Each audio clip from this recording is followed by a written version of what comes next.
Hi friends, welcome to my channel. భాగ్యం ఇంటికి వెళ్లి శ్రీవల్లి బండారం తెలుసుకుని ఇంటి నుండి గెంటేసిన చందు. షాక్ లో రామరాజు, వేదవతి, నర్మదా, సాగర్, ప్రేమ, ధీరజ్. ఇంతకు ఏం జరిగింది? అసలు భాగ్యం ఇంటికి వెళ్లి శ్రీవల్లి బండారం చందు తెలుసుకోవడం ఏంటి? అసలు చందు భాగ్యం వాళ్ళ ఇంటికి వెళ్ళవలసిన అవసరం ఏముంది? అసలు ఏం జరిగింది అనేది వీడియోలో చూసి తెలుసుకునేద్దాం. ఇల్లు, ఇల్లాలు, పిల్లలు అప్కమింగ్ ఎపిసోడ్స్ లో ఏం జరగబోతుందో ముందుగా తెలుసుకోవాలి అనుకుంటే వీడియోని లైక్ చేసి ఛానల్ ని సబ్స్క్రైబ్ చేసుకోండి. మొత్తం మీద చూస్తున్నట్లయితే ఇంకా ముగ్గురు కొడుకులు కూడా సంతోషంగా ఉండడం చూసి, నా చిన్న కొడుకు కూడా నాతో పాటు కలిసి నా మాట వినుంటే వాడి జీవితం కూడా బాగుండేది కదా అని చెప్పి అనుకుంటూ ఉంటాడు రామరాజు. అయితే ఇంకా ఇక్కడ సాగర్ చెప్పిన విషయం ఇటు ప్రేమకు ధీరజ్ చెప్పేస్తాడు. అలా ధీరజ్ నైట్ డ్రైవింగ్ చేయాలనుకున్న విషయం సాగర్ కాస్త నర్మదాకు చెప్పేస్తాడు. వీళ్ళిద్దరూ క్లోజ్ గా ఉండడంతో ఇద్దరు కాఫీ తాగుతూ మొత్తానికైతే సాగర్ ఏం చేయాలనుకుంటున్నాడు అన్న విషయం ప్రేమ చెప్పేస్తుంది. ధీరజ్ ఏం చేయాలనుకుంటున్నాడు అన్న విషయం అయితే నర్మదాకు ప్రేమ చెప్పేస్తుంది. ఇంకా ఇద్దరు చెప్పేసుకుంటారు. అలా చెప్పేసుకున్న తర్వాత తన కోసం తన భర్త గవర్నమెంట్ జాబ్ సంపాదించుకోవాలని ట్రై చేస్తున్నాడా అన్న విషయం తెలుసుకొని నర్మదా కాస్త బండి తుడుస్తున్న సాగర్ దగ్గరికి పరుగున వెళ్లి వెనకాల నుంచి హత్తుకుంటారు. ఏ నర్మదా, ఏం చేస్తున్నావు అనగానే ప్రపంచం గురించి వదిలేసి నువ్వు నేను మాత్రమే ఉన్నామని అనుకో అని చెప్పి అనేసరికి సాగర్ నవ్వుకుంటూ ఉంటాడు. ఇంకా చూసి ఇది ఇలా చూసిన ఇంకా వల్లి కాస్త వెళ్లి ఫోన్ మాట్లాడుతూ ఉన్న చందుని హత్తుకుంటుంది. ఇంకా ఈ ఇళ్ళని చూసి రామరాజు అయితే లోపలికి వెళ్లిపోయేసరికి లోపల నుంచి వెనకాల నుంచి వచ్చి వేదవతి అద్దుకుంటుంది. ఇంకా వీళ్ళని చూసి తిరుపతి అయితే తెగ సిగ్గుపడిపోతూ ఉంటాడు. ఇంకా వీళ్ళందరినీ చూసి చాలా సంతోషంగా ప్రేమ ధీరజ్ దగ్గరికి పరుగున వెళ్తుంది. ధీరజ్ అప్పుడే స్నానం చేసి ఉండడంతో వెంటనే వెనకాల నుంచి అత్తుకునేసరికి ఇంకా ధీరజ్ ఒక్కసారిగా షాక్ అయిపోతూ ఉంటాడు. ఏంటి ప్రేమ నన్ను ఎలా హత్తుకుంది అని అనుకుంటూ ఉంటాడు. ఒక్కసారిగా ప్రేమ అని చెప్పి అనేసరికి ఇంకా ప్రేమ వదిలేసి వెళ్లిపోతుంది. అలా వదిలేసి వెళ్లిపోవడంతో ఏంటి ప్రేమ ఎందుకు హత్తుకుంది అని అనుకుంటూ ఉంటాడు. అలా ఉండగా వండర్ఫుల్ మూమెంట్ అయితే రామరాజు కుటుంబంలో నెలకొంటుంది. ఇంకా ఇది ఇలా ఉండగా సేటు మళ్ళీ చందుకి ఫోన్ చేస్తాడు. చందు ఆఫీస్ కి వెళ్లిపోయిన తర్వాత ఫోన్ చేసేసరికి అది కాదు సేటు, ఇంకొక 2 రోజుల సమయం ఇవ్వండి సేటు అని చెప్పి అనేసరికి నీకు చివరిసారి సమయం ఇస్తున్నాను చందు, 2 రోజులు. ఈ 2 రోజుల తర్వాత నీకు మళ్ళీ ఫోన్ చేసేదే లేదు.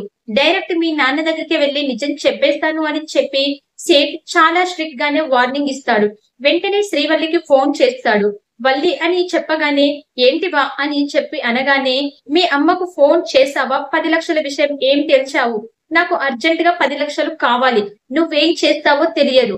నువ్వు గనక 10 లక్షలు తీసుకురాకపోతే సేటు మా నాన్నకు చెప్పే లోపే నేనే మా నాన్నకు నిజం చెప్పేస్తాను. మా నాన్న ముందు వేరే వాళ్ళ ముందు నేను తలదించుకోవడం నాకు అస్సలు ఇష్టం లేదు. మా నాన్న ఏం చేసినా పర్వాలేదు, ముందే నేను వెళ్లి మా నాన్నకు నిజం చెప్పేస్తాను అని చెప్పి ఇంకా చందు అనేసరికి లేదు బాబా, లేదు ఫోన్ చేస్తాను అని చెప్పగానే ఇంకా మళ్ళీ ఒక పావు గంట ఆగి మళ్ళీ ఫోన్ చేస్తాడు. ఫోన్ చేసేసరికి లేదు బా, ఫోన్ చేశాను, ఫోన్ పని చేయట్లేదు అని చెప్పి అనగానే ఇంకా చందుకి చాలా కోపం వస్తుంది.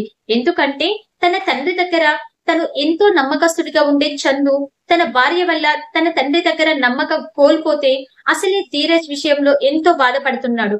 రామరాజు ఇప్పుడు చందు విషయంలో కూడా అలాగే బాధపడితే నేను తట్టుకోలేనని, పైగా మా నాన్న అంటే నాకు ప్రాణం, మా నాన్న ముందు నేను తలదించుకునే పని ఇప్పటి వరకు చేయలేదు, అలా చెయ్యను కూడా అనుకొని నేనే నేరుగా వెళ్లి అడిగేస్తాను అని డబ్బులు అని చెప్పి నేరుగా ఇంకా అక్కడి నుంచి 1 గంట పర్మిషన్ అడిగి బయటికి వస్తాడు. అలా బయటికి వచ్చి వాళ్ళ పెళ్లి ఎక్కడైతే జరిగిందో అక్కడికి వెళ్తాడు. అక్కడికి వెళ్లేసరికి వాచ్మెన్ కాస్త ఆపేస్తాడు.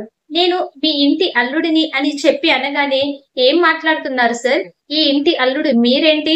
అయినా మా ఓనర్ వాళ్ళు అమెరికాలో ఉంటారు, మీరింట అల్లుడు ఎట్టి అని చెప్పి అనగానే ఏంటి మీ ఓనర్ వాళ్ళు అమెరికాలో ఉండడం ఏంటి అని చెప్పేసరికి అవును సార్, మా ఓనర్ వాళ్ళు అమెరికాలో ఉంటారు అనగానే అదేంటి వల్లి వాళ్ళు ఇక్కడే కదా ఉన్నారు అని చెప్పగానే వల్లి వాళ్ళ ఎవరు వాళ్ళ మా వాళ్ళు సేట్లు వాళ్ళంతా కూడా అమెరికాలోనే ఉంటారు.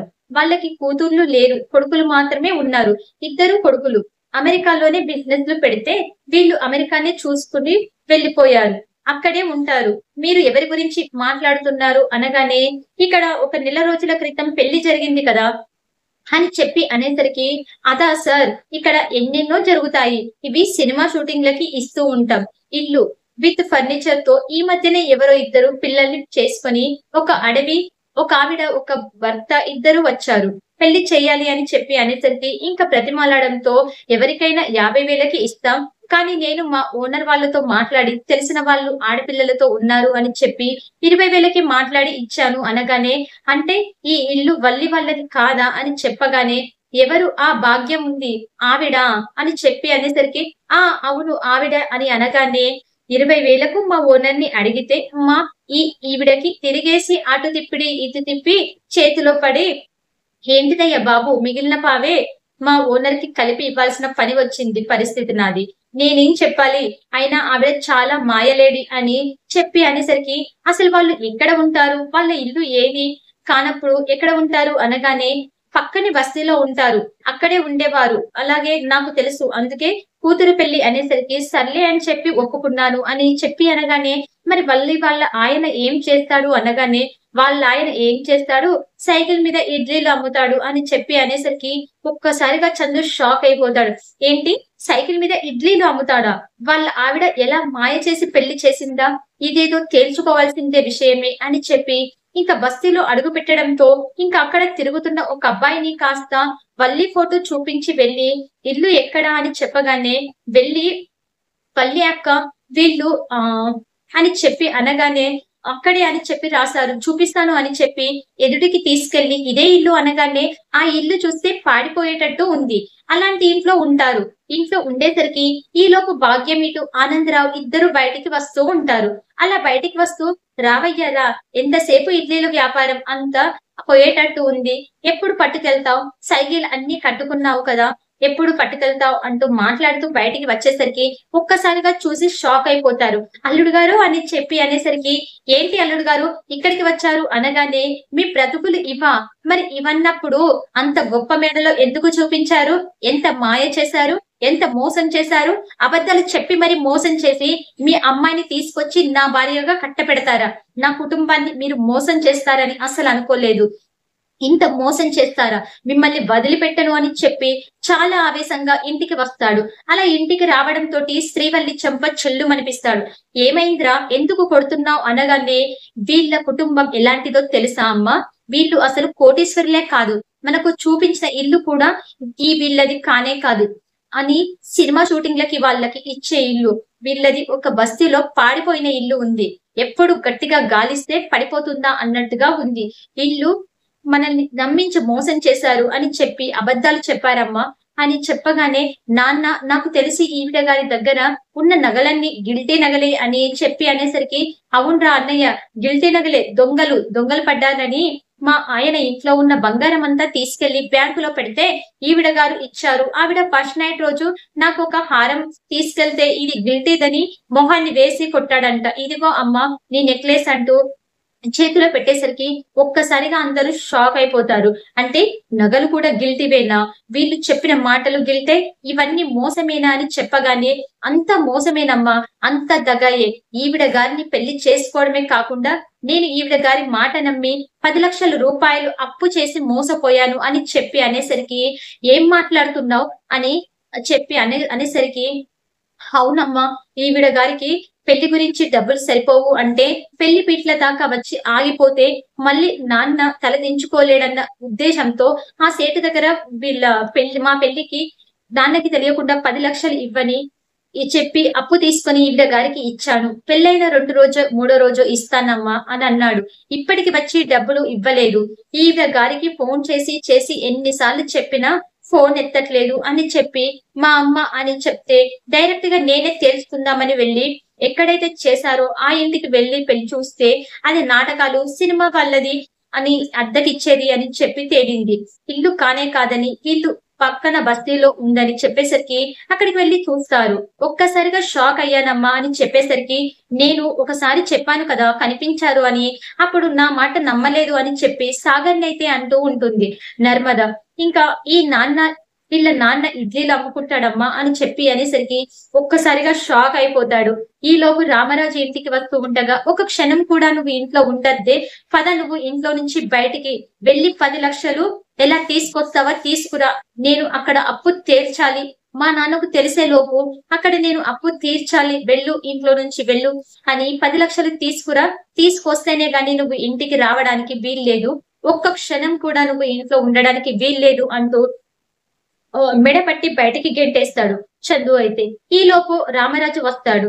అలా వచ్చేసరికి ఏమైందిరా, ఏం జరిగింది, కోడల్నెందుకు బయటికి గెంటేస్తున్నావు అనగానే, ఏంటి ఎన్ని అబద్ధాలు చెప్పిందో తెలుసా నాన్న, ఎన్ని మోసాలు చేశారో తెలుసా, ఈవిడ గారు వీళ్ళ అమ్మ కలిసి వీళ్ళు అసలు కోటేశ్వర్లే కాదు నాన్న, సైకిల్ మీద ఇడ్లీలు అమ్ముకుని బ్రతికే బ్రతుకులు వీళ్ళవి, వీళ్ళవి నమ్మి నేను నీకు కూడా చెప్పకుండా తప్పు చేశాను నాన్న, సేటు దగ్గర 10 లక్షల రూపాయలు అప్పు చేశాను, వెళ్ళి 10 లక్షలు అడిగి తీసుకురా, అప్పటికి నా ఇంటి గడప తొక్కేవంటే మాత్రం బాగోదు, చీటింగ్ కేసు పెట్టి పోలీస్ స్టేషన్ లో పెట్టేస్తాను, మా కుటుంబాన్ని అంతటిని మోసం చేసి నన్ను మోసం చేసి 10 లక్షల రూపాయలు తీసుకున్నావని పోలీస్ స్టేషన్ లో పెట్టేస్తాను, అస్సలు ఊరుకోను అని 10 లక్షలు నువ్వు తిరిగి తీసుకురావాల్సిందే అంటూ చందు మాట్లాడేసరికి ఇంకా అక్కడి నుంచి కాస్త వెళ్ళిపోతూ ఉంటుంది.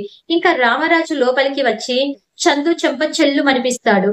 నన్ను అడగకుండా నువ్వు ఒక్క రూపాయి కూడా ఖర్చు పెట్టవు కదరా, మరి ఈ 10 లక్షల రూపాయలు అప్పు చేయడం ఏంటి అనగానే, నా తలరాత నాన్న, నా తలరాత, పెళ్లి జరగకపోతే నువ్వు ఎక్కడ బాధపడతావో నన్న భయంతోనే నేను పెళ్లి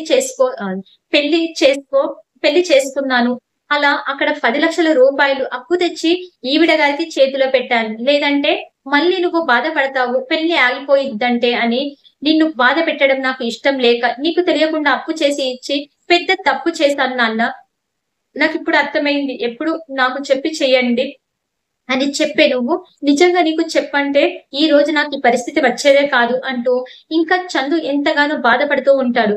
మరి ఇప్పుడు శ్రీవల్లి వాళ్ళు ఏం చేస్తారు, ఏ రకంగా భాగ్యం శ్రీవల్లి కాపురం నిలబెడుతుంది చూద్దాం. మరి రాబోయే ఎపిసోడ్స్ లో ఏం జరగబోతుంది అనేది మీరు కూడా తెలుసుకోవాలి అనుకుంటే వీడియో నచ్చినట్లయితే లైక్ చేయండి, ఛానల్ ని సబ్స్క్రైబ్ చేసుకోండి, పక్కనే ఉన్న బెల్ సింబాల్ లో ఆల్ పై క్లిక్ చేయండి. Thank you friends, thank you for watching.